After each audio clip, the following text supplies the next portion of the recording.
Today, today I'm discussing about the factors modifying drug action. See, you'll see a certain drug when you give a same dose to a different person, you'll get a different response. Or a same person at a different occasion also, you'll get a different response. So, what are the factors behind this that will modify the action of drugs? Today we'll see. First factor is the body weight. The body dose of a dose of a drug is calculated based on the body weight. A medium built person, approximately in pharmacological, the person weighing 70 kg, we take it as a medium built person.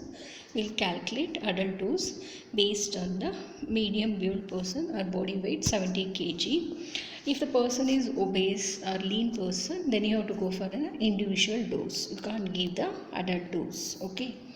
And there are few formulas to calculate. One is based on the body weight. Dose is equal to body weight divided by 70 into adult dose. According to body surface area usually we don't calculate for each and every one. Only for a few drugs we will calculate this. One is in case of anti-cancer drug, because anti-cancer drug, the therapeutic dose itself causes lots of adverse effects. So to prevent that, we will go for an individual dose. The dose will be calculated based on the body surface area. There is a formula for that. Dose is equal to average adult dose into body surface area, it's in meter square, divided by 1.7. The same thing, body surface area, how you calculate, and you can get these this dose also by using these formulas: chart form or slide rule, nomograms. Next factor is the age. See, child dose is calculated by using a adult dose. There are two formulas. One is Young's formula. Child dose is equal to age divided by age plus 12 into adult dose. Dillig's formula. Child dose is equal to age divided by 20 into adult dose. Newborns, we can't take it as a small adults. Newborns as well as children, we should not take it as a adults, small adults, because here also you should go for an individual dosing, or the child dose will be different when compared to the adult dose. What is the reason behind this? One is gastric acid secretion will be less in case of newborns, and hepatic drug metabolizing system is also inadequate. Glomerular filtration rate gets maturity at the age of 2 months, and tubular transport at the age of 5th month. This is also immature here. And there is an immaturity of the blood-brain barrier. So usually blood-brain barrier, it allows only lipid soluble drugs in adults, but here it can allow any drugs because it's not completely developed. A few example we have. You'll see these adverse effects are different only in case of newborns, not in the adults. Okay, GI absorption of ampicillin and amoxicillin, these are antibiotic, is greater or more in case of neonates due to there is a decrease in gastric acid secretion. Chloramphenicol. So usually chloramphenicol, it undergoes metabolism by using a glucuronidation. It's a conjugation reaction, but this conjugation reaction is inadequate. Our metabolizing system is inadequate in case of newborn. So that's why chloramphenicol start get accumulated in the body and causes grey baby syndrome. The whole body of the baby look like a ashen grey color. Okay, this adverse effect again we'll see only in neonates. Chloramphenicol, it's an antibiotic. Even sulfonamide also, it's an antibiotic. Sulfonamides, they causes hyperbilirubinemia and kernicterus. Bilirubin level will be more, or it start get accumulated. They causes accumulation of the bilirubin. And kernicterus, due to accumulation of bilirubin, there is a jaundice will occur. Jaundice in case of neonates, we call it as a kernicterus. Children's, you'll see some adverse effects only in children. We look of that.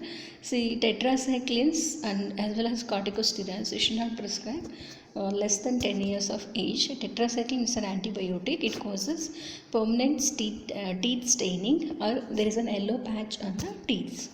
Corticosteroids, they causes growth and development retardation. There is a retardation in the growth and development. A growth retardation will occur when you prescribe less than 10 years of age. Phenothiazines, it causes dystonic reaction. Phenothiazines is a antipsychotic drug.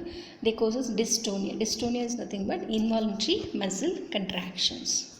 Next, we look of the next factor is the elderly or old age.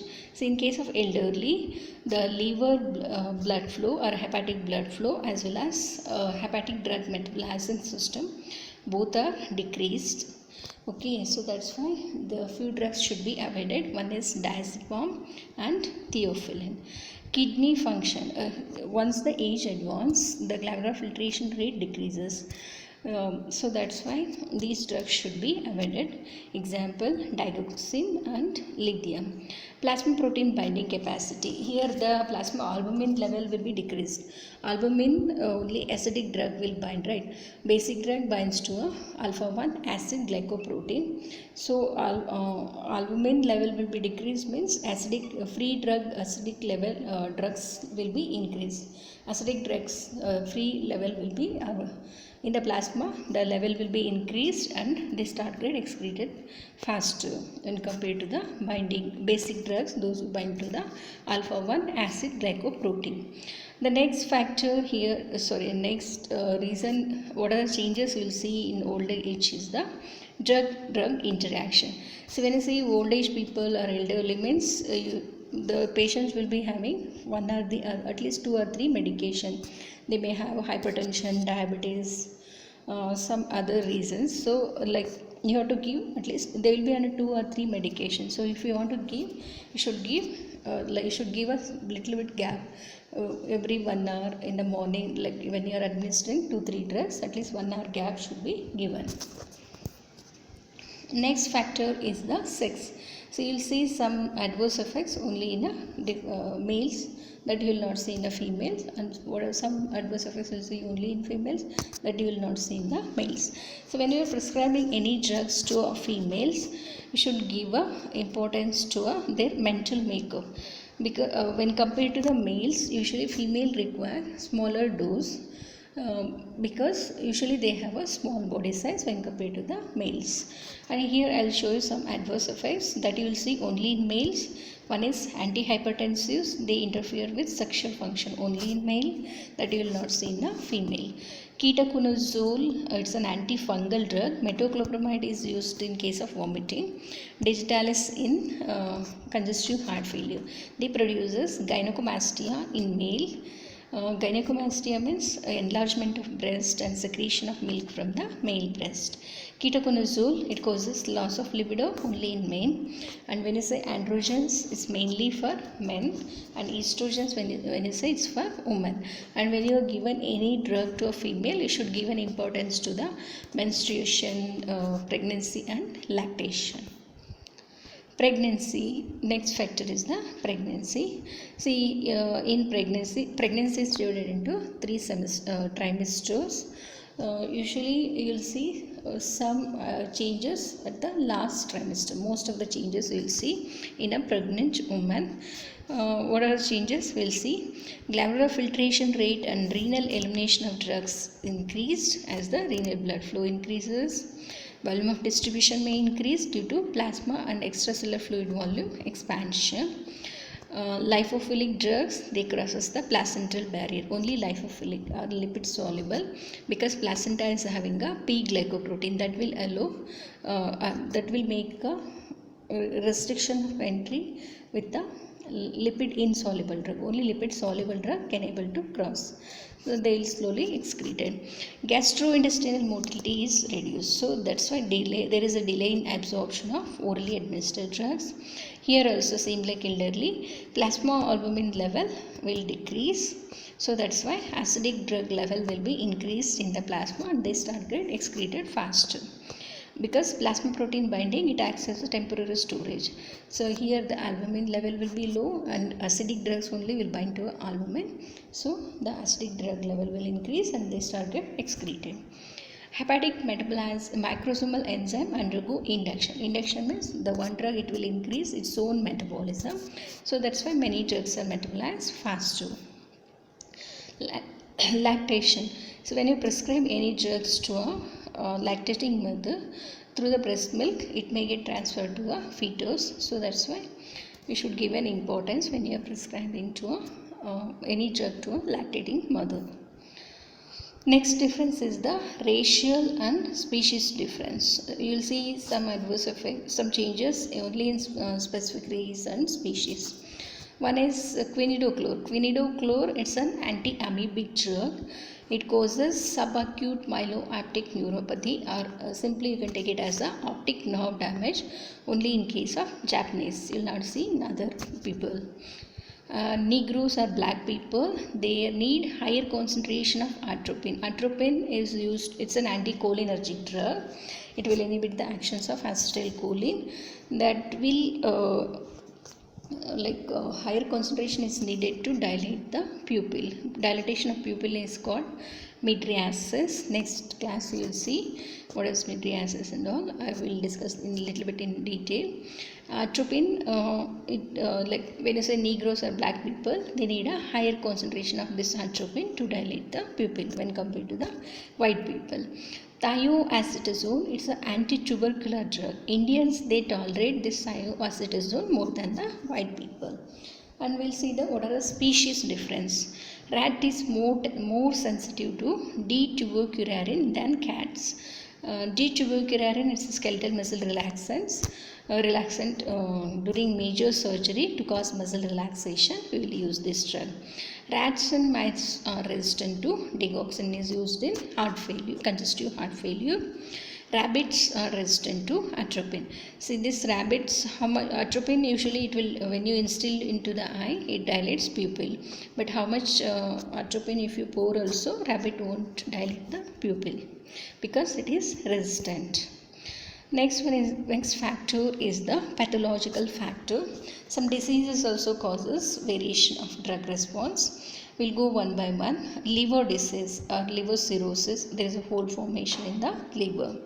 Bioavailability of certain drugs will be increased here, especially drugs which will undergo first pass metabolism. What is first pass metabolism means? Drug will get destroyed in the liver before reaching the systemic circulation. But here bioavailability is increased due to loss of hepatocellular function. Same here also, like elderly pregnancy, there is a serum albumin level will decreased. Here also it is decreased.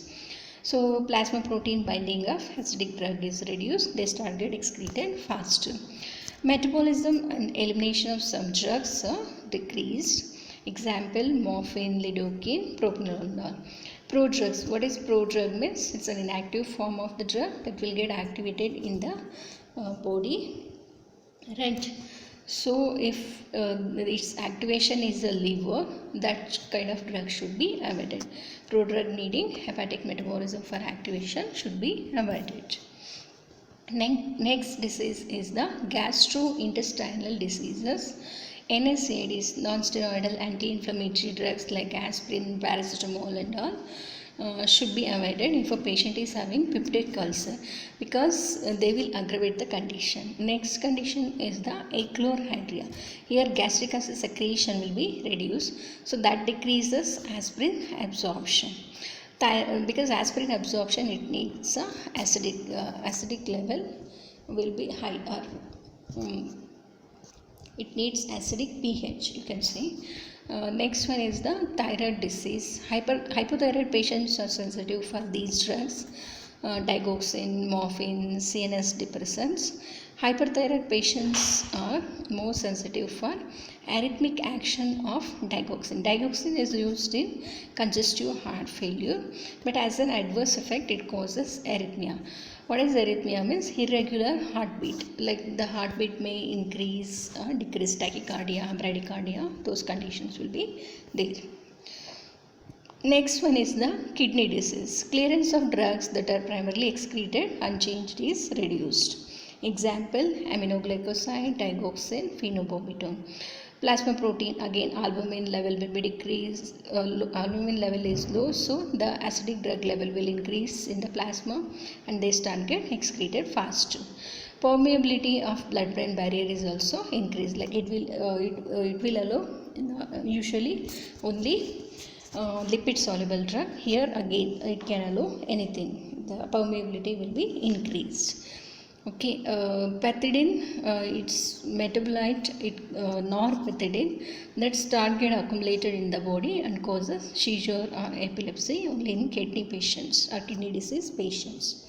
Okay, antihypertensive, they causes more postural hypotension.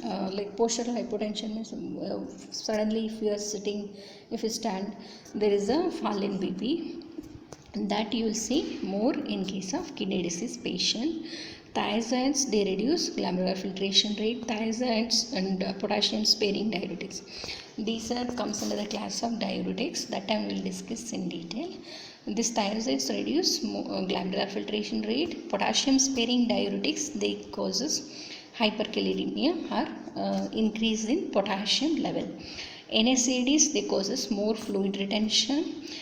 Potentially nephrotoxic drugs are aminoglycoside, tetracycline, sulfonamides, vancomycin, cyclosporin, nitrofurantoin, amphotericin B. These drugs should be avoided if a person is having kidney disease. Next disease is the congestive heart failure, decreasing drug absorption from GIT due to mucosal edema and vasoconstriction. So procainamide and hydrochlorothiazide, these drugs should be avoided. Retarding, or there is a delay in drug elimination also. Absorption will also decrease and elimination will also decrease.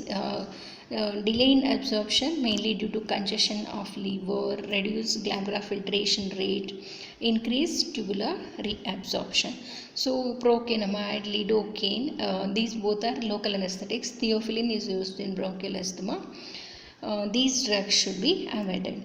Volume of distribution, either it may increase or decrease. Decompensated heart is more prone to digitalis. What is decompensated heart means? See, when the heart failure occur, what is heart failure means? Heart is unable to maintain normal cardiac output, or it cannot be able to pump blood to different parts of the organs of the body, right? So if the heart failure occur, initially body will show some compensatory mechanism. If the heart can able to maintain normal cardiac output with that compensatory mechanism, then you call it as a compensated heart. If it is not maintain normal cardiac output, then you call it as a decompensated heart. Decompensated heart is more sensitive for digitalis. Digitalis mainly used in congestive heart failure. Next factor is the genetic factor. You should know these two definitions. One is pharmacogenetics, is the study of genetic basis for variability in drug response. Okay, what are the genetic basis for the variability in the drug response? Okay. Next, what is pharmacogenomics? Here it's help to guide the choice of drug as well as the dose of an individual drug basis. Okay. We'll take few examples. You'll see some adverse effects only, some variations due to genetic, those who have genetic susceptibility. Okay, genetically they are susceptible. In those patients only you'll see these adverse effects. Okay, this N-acetyl transferase enzyme is controlled by many genes, so that's why we call it as it shows genetic polymorphism. Examples, those undergo acetylation with this acetyl transferase enzyme, acetyl transferase enzyme. Drugs are isoniazid, hydralazine, procainamide, and some other drugs. We'll take an example of isoniazid. Isoniazid is used in tuberculosis. Hydralazine is used in hypertension, and procainamide, it's a local anesthetic. We'll take an example of isoniazid. Isoniazid, I told it will undergo acetylation. Some how they will metabolize means undergoes acetylation. Some patients they will metabolize this isoniazid faster. They call it as a fast acetylator. If they metabolize slow, they are called a slow acetylator. Slow acetylator only you'll see one adverse effect, that is peripheral neuropathy or nerve damage. Will not see in case of fast acetylators. Next example is pseudocholinesterase deficiency. Succinylcholine is a skeletal muscle relaxant, same like D-tuberculin. It's used during major surgeries to cause muscle relaxation. Right. This succinylcholine duration of action is only 5 minutes. It's get metabolized by the enzyme pseudocholinesterase. But some patient they have a deficiency of this enzyme. The metabolism of this succinylcholine will be delayed, or it takes 5 to 6 hours. In that cases, it causes apnea due to paralysis of respiratory muscle. Apnea means cessation of breathing due to paralysis of the respiratory muscle. Next one is the malignant hyperthermia. Usually they last these succinylcholine apnea 2-mark question, as well as malignant hyperthermia also it may come as a 2-mark question. Succinylcholine apnea, there is no treatment, antidote for this. Only blood transfusion they will do, and temporary measures also. But malignant hyperthermia, we have one drug, that is dantrolene. I already discussed with the centrally acting muscle relaxant in that class. See, this dantrolene is used in intravenous route. See, in succinylcholine, when you give with the general anesthetic halothane, it causes malignant hyperthermia. What is the reason behind this malignant hyperthermia? Means there is a release of calcium from abnormal calcium channel. See, this normally calcium will be released through a ryanodine receptor 2 calcium channel, but here there is a ryanodine receptor 1 calcium channel, abnormal calcium channel will be released. More calcium will be released, that causes increased body temperature. The body temperature may go up to 42 degrees centigrade in these cases, and muscle spasm also it causes. Treatment for malignant hyperthermia is IV dantrolene. Please remember this. Next one is the deficiency of G6PD or glucose 6 phosphate dehydrogenase, that causes hemolytic anemia or hemolysis when they exposed to oxidizing drugs like anti-malarial drug primaquine and long-acting sulfonamides. Next factor is the psychological state. Efficacy. What is efficacy? Means maximum effect of the drug. That mainly depends on the patient belief, attitude and expectation. Whether the patient is believing on the doctor, what the doctor is giving some medicine is going to cure. Like if they believe, then the efficacy, the maximum effect of the drug will be increased. We have few examples here. More general anesthetic is needed in nervous and anxious patient. To anesthetize them, we need a more general anesthesia. And higher dose of chlorpromazine, it's an antipsychotic drug in case of schizophrenic. Schizophrenia is a mental illness. Okay. Next term is the placebo. Placebo is nothing but inert or dummy medication. Here we are using two things as a placebo. One is distilled water injection and lactose capsules. Okay, in two condition or situation we are using these placebos. One is as a control in clinical trial. See, I'm testing some drug. If we have a standard drug already for that particular disease, then we are going to compare with that. But if we don't have any standard drug, then we are comparing our test drug with a placebo. Okay. And next one is the therapeutic benefit. In case of angina pectoris and bronchial asthma, we can use this. And next, if the patient react to these placebo, then we call it as a placebo reactors. And if what is nocebo means pessimistic attitude of a patient won't believe what the doctor is giving. Those kind of patients we call it as the nocebo. Environmental factor, tobacco smoke, insecticide, carcinogens, they also induce drug metabolism, induce or increase the drug metabolism. Type of diet can alter drug absorption. Example, ampicillin or amoxicillin usually you should give either 2 hours before food or after 2 hours after taking the food. 2 hours gap should be needed.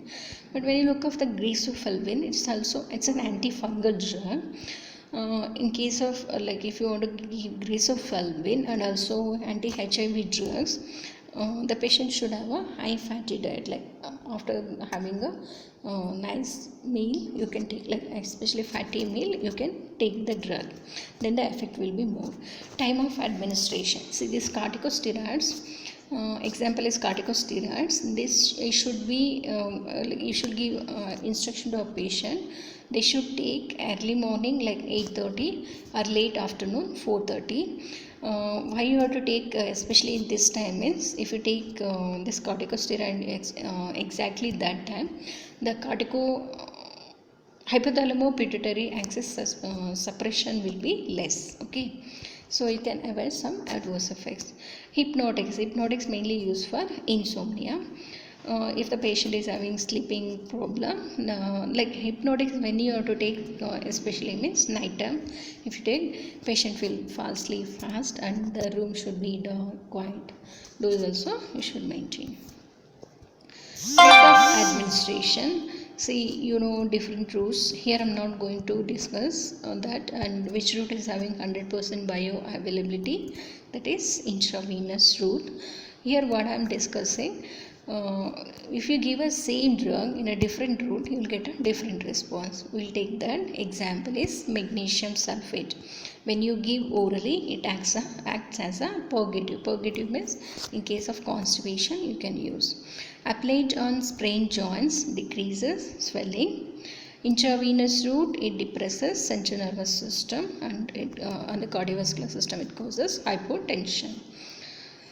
Next example is N-acetylcysteine. When you give inhalation route, it acts as a mucolytic. In sputum, there is a mucus plugs will be there, right? So it breaks that mucolytic. It acts as a mucolytic.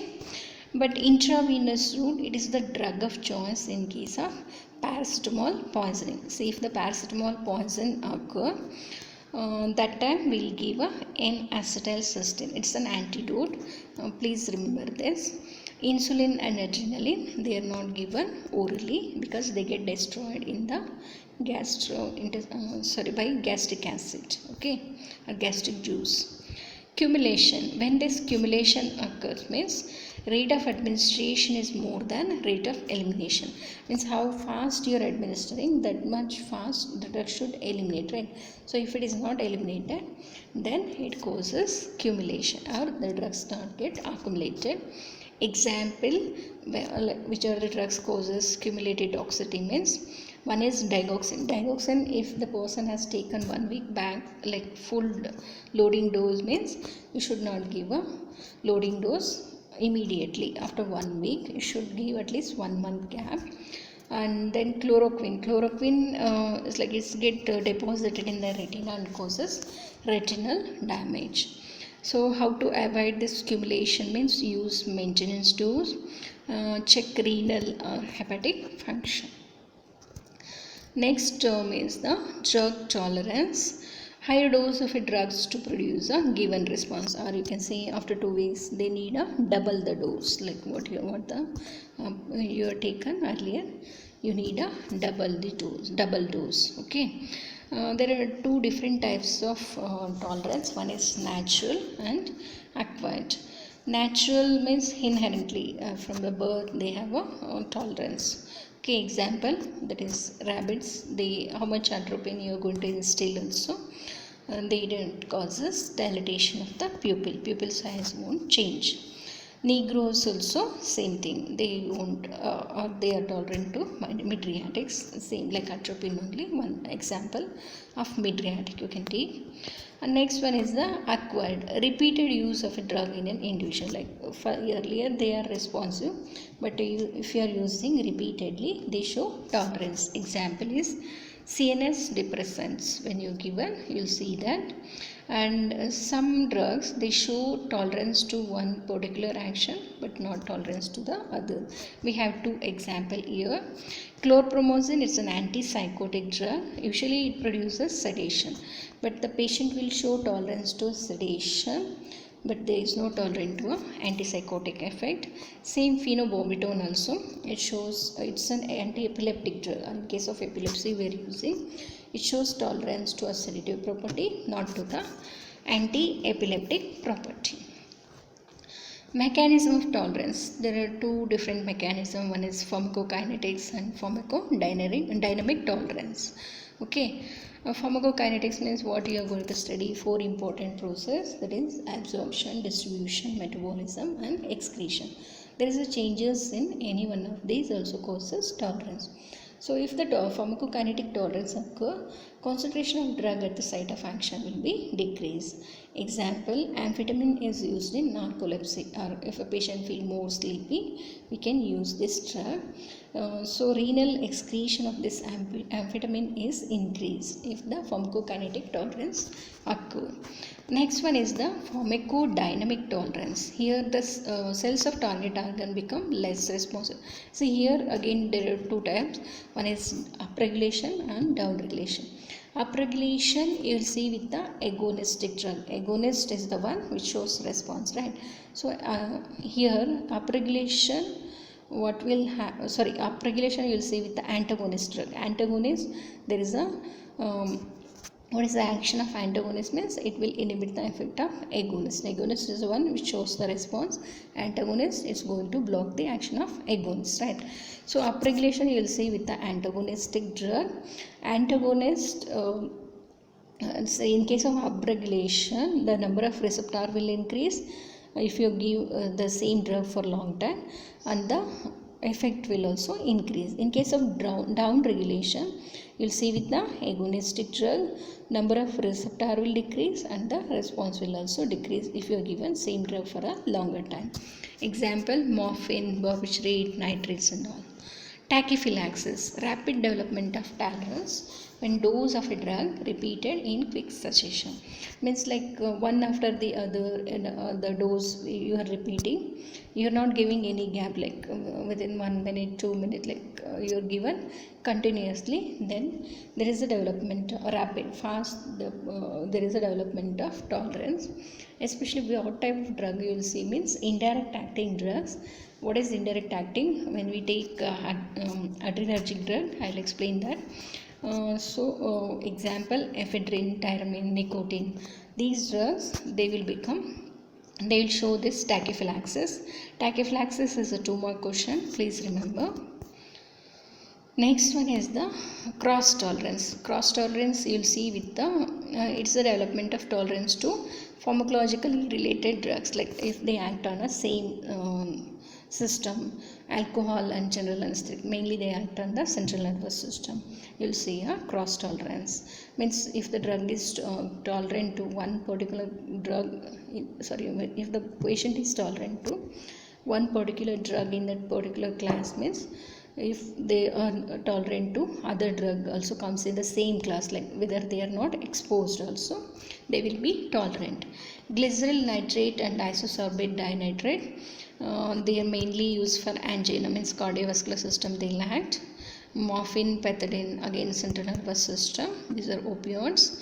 They also shows cross tolerance. Drug resistance refers to tolerance to microorganism, to inhibitory action of antimicrobials.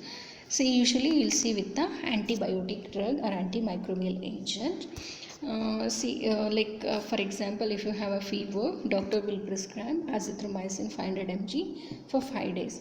If you take 1 or 2 days, fever will subside. Then usually you will stop the drug. That you should not do, because you should complete the course. Why you have to complete means otherwise the organism will become resistant. Next time if you take same azithromycin, you don't get the response. So to avoid that, you should complete the course. Then you have to go for a higher dose, like if you are not complete the course, or an alternate antibiotic. Example is staphylococci to penicillin.